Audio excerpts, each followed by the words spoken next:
Dr. Habermas, thank you for making time to have this conversation together. Thanks. I want to start our conversation with this question. Although throughout your scholarly career, you argue for the evidence of Jesus' resurrection, and yet, as you are well informed, there are people today that not only deny that Jesus did not rise from the dead, but they even deny that he ever lived.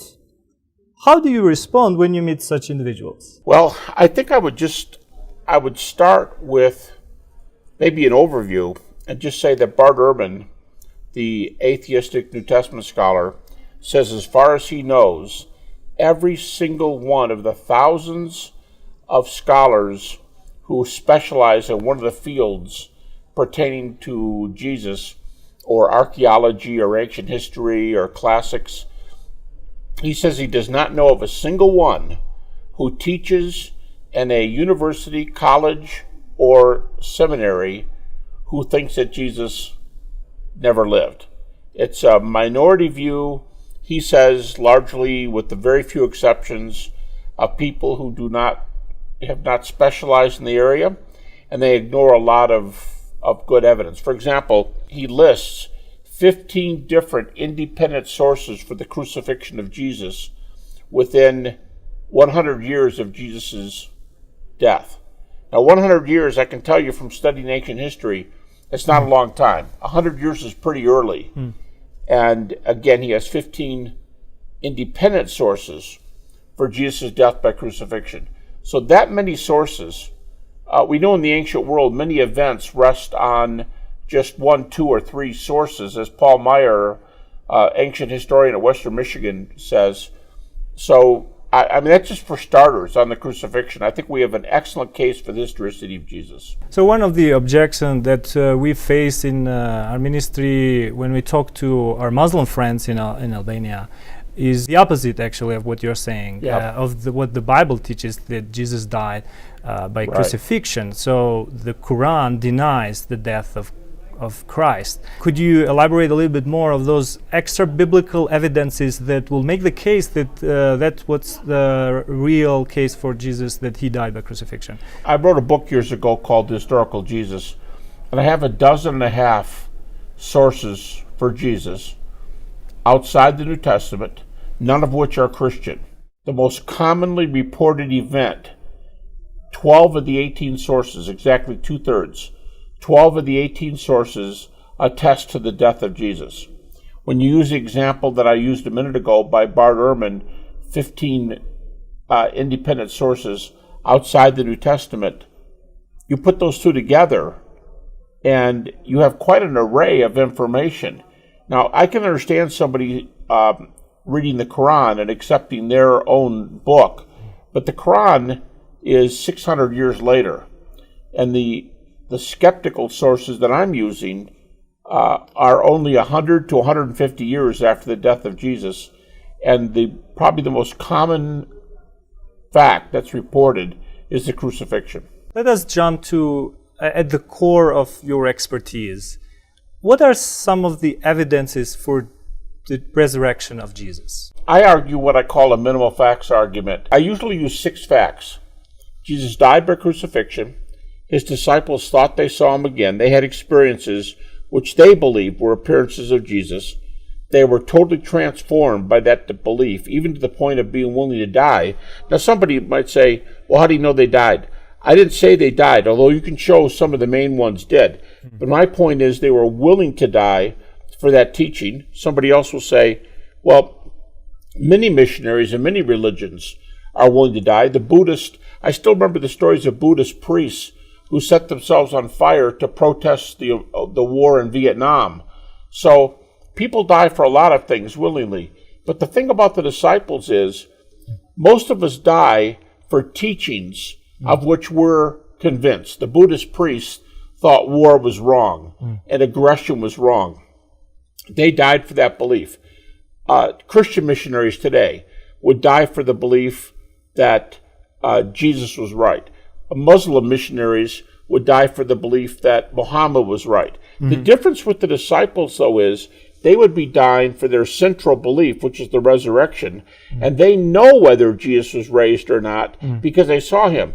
Now, if a Christian today dies for the resurrection, they've not seen the resurrected Jesus. They believe Peter saw the resurrected Jesus. They think Paul saw the resurrected Jesus. James, the brother of Jesus, saw the resurrected Jesus.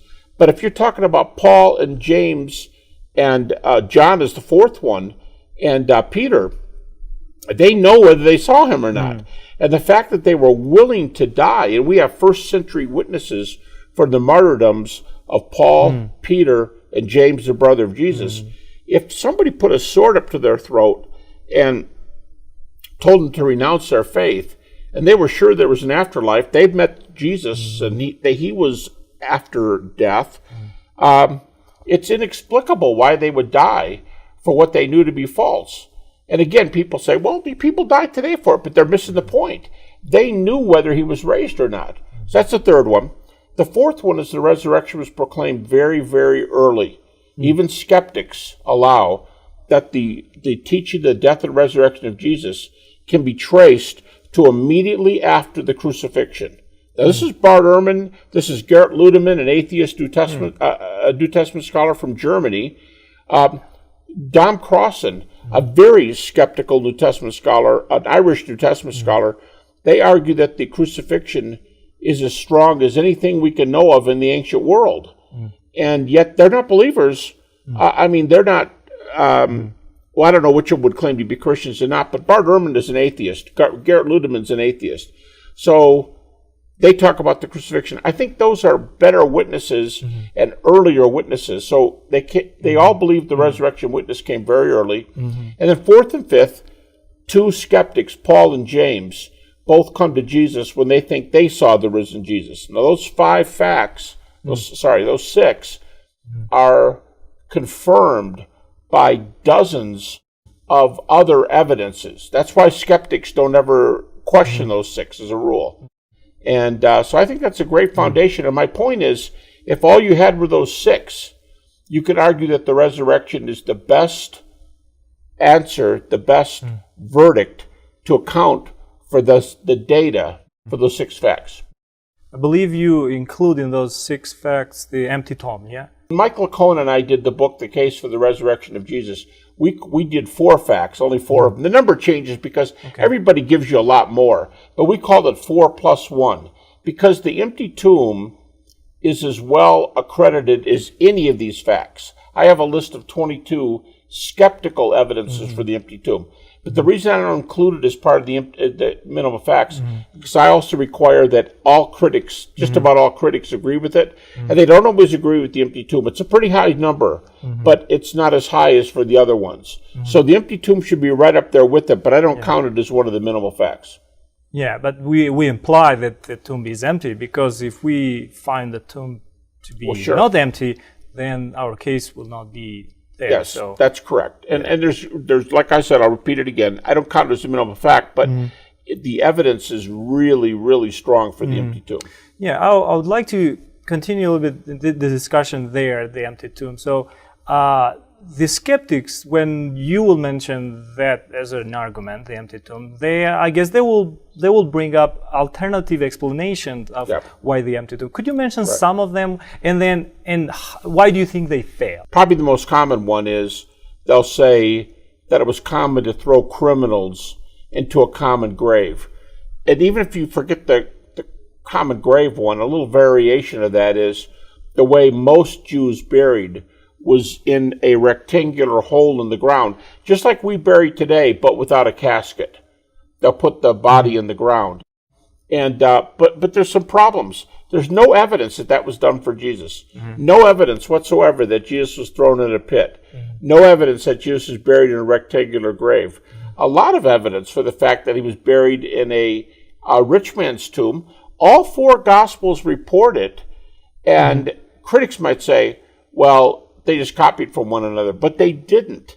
These sources are from around the Mediterranean. And Matthew and Luke made use of market points, but John's a totally separate witness, and we do know that Matthew and Luke used other traditions.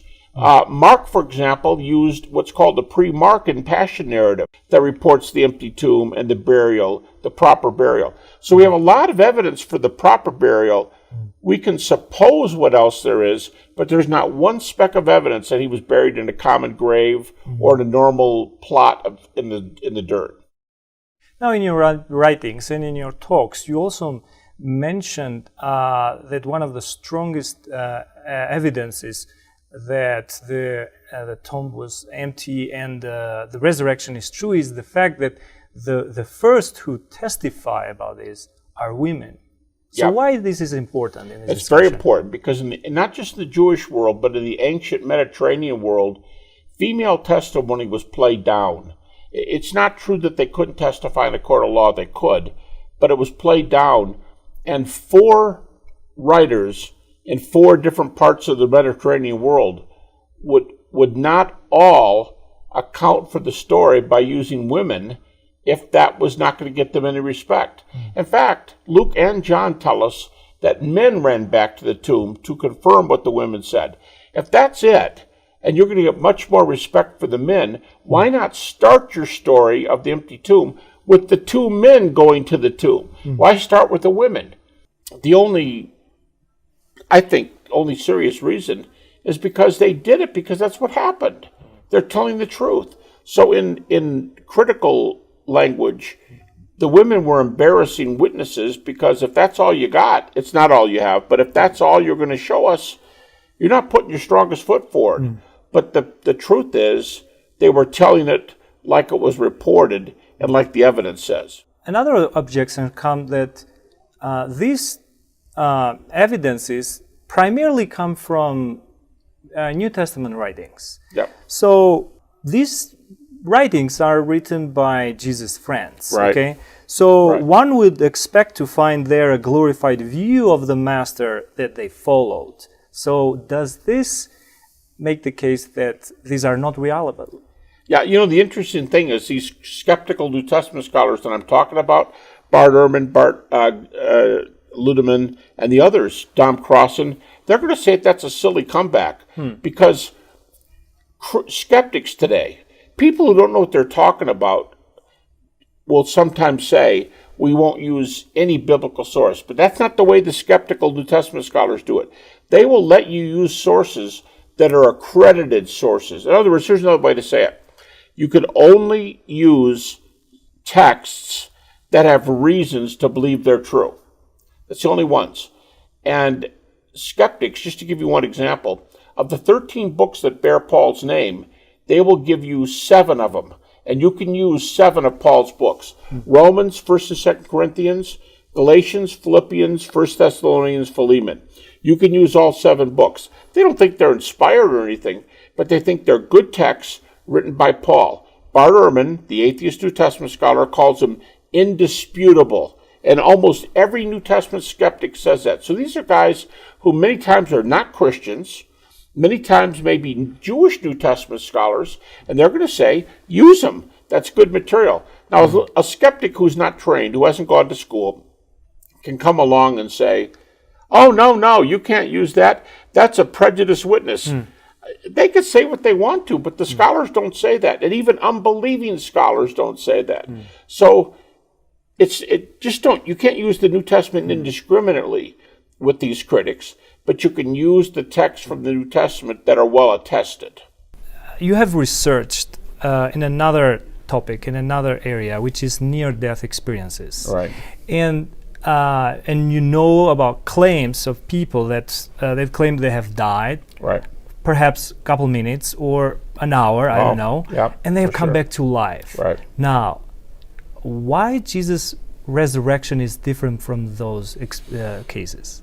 Good question. I debated a man a few years ago who held that view, and we debated this in a journal. There are a lot of reasons the resurrection of Jesus does not fit. It's nothing like those cases. For one thing, here's a couple examples. Jesus wasn't dead for, you said, minutes or maybe a half hour or an hour. By the time they got Jesus down from the cross, buried his body properly, took it to the place, put it in there. They had to get this done very quickly before sundown on the first day. And that's not 30 seconds out, 45 seconds out, or even 5 minutes out. It doesn't fit the scenario. Secondly, as we've just been talking about, he's got an empty tomb. If somebody has a near-death experience, and if they were prematurely buried, which is, by the way, has happened a few times, and if they were prematurely buried, if you dug them up, the body's not going to be gone. The body's still going to be there. But Jesus' body, the empty tomb, in other words, is a big problem for this view. Here's another one. Jesus predicted his resurrection ahead of time. Now, people might say, so what?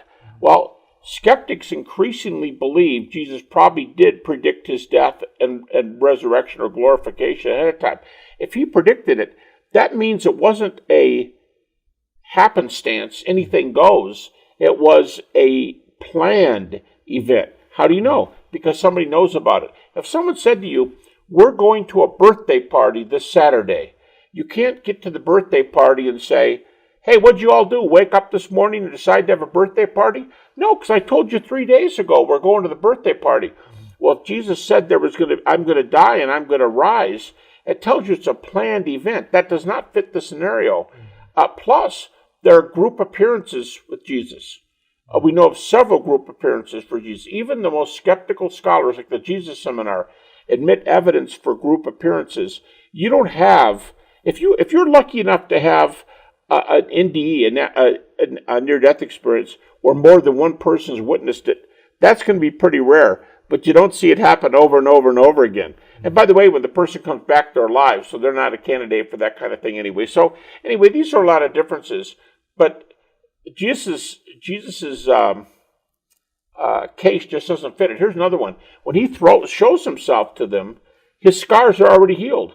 How can scars, if a person has a near-death experience, when they come back and they've had their chest, I know of a case where the person's chest was split open and they were working on him.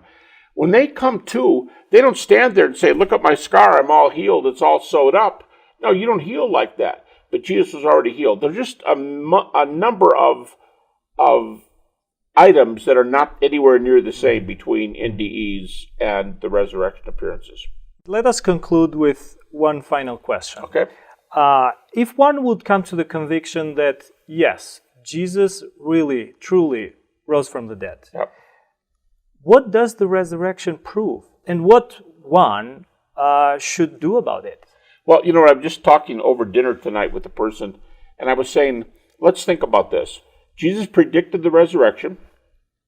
If he's a mere man and he dies, he can't raise himself. The old saying, dead men don't do things, dead men don't do anything.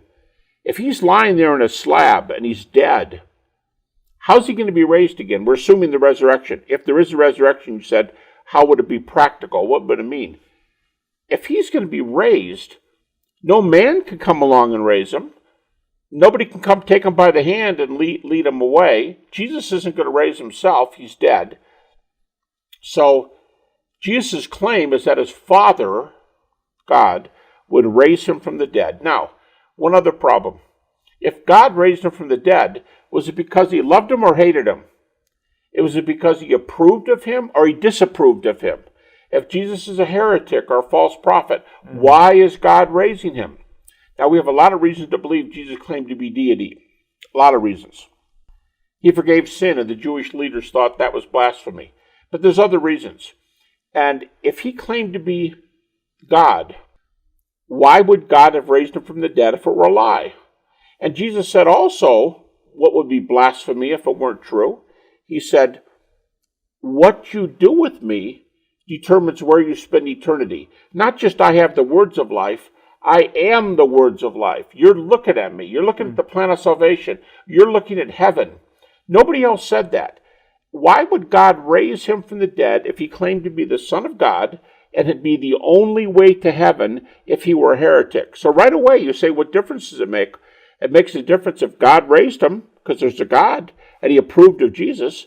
It means Jesus is his son. It means that his way is the only way. And there's some real practical things. In 1995, my wife died of stomach cancer. And when you lose somebody who's so close to you, Paul says in 1 Thessalonians, we grieve, but not as those without hope. There's a lot of difference between being sorrowful when someone dies, like Jesus and Lazarus, and and grieving knowing you'll see them again. And the Christian hope is that we'll see them again. So resurrection in our most intimate daily affairs, will you see your mother again? Will you see your father again? Will you see your wife? Will you see your child? The resurrection says we will be with them. In the New Testament, the doctrine that is tied to resurrection of Jesus more than any other doctrine is that we will be raised like him. That should make the ultimate difference in life and give us ultimate peace. So if I would summarize it, it seems that you are saying that the hope that Christianity has falls or stands in resurrection. And Paul said that, of course. If we live, he said, we live to the Lord. If we die to the Lord. But either way, we are the Lord's. Yes, his son's death and resurrection secured eternal life for us. And I can't think of a better message, just the best message in the world.